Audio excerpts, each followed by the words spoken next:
Ini adalah MPV yang diminati ramai Perodok Alza 1.5 auto.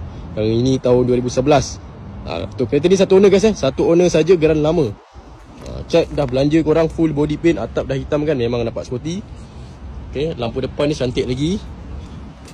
Okey, kita tengok dulu tayar dia. Masih lagi boleh pakai Yang ini dalaman dia memang sangat kemas. Kau tengok sendiri seat dia. Kemas-kemas lagi. Door trim dia pun kemas tak ada pecah, tak ada retak. Dashboard dia kemas lagi, tak ada pecah, tak ada retak Steering cantik lagi Radio berfungsi. So untuk kondisi kereta ni, engine, gearbox, aircon padu lagi. Korang datang test sendiri Absorber, lower arm semua pun cantik lagi. Berbaloi. Untung siapa yang membeli lah. Tengok seat belakang memang sangat kemas tak ada koyak-koyak. Atap bersih. Satu owner guys. Lampu belakang dia pun cantik lagi tak ada sebarang pecah-pecah.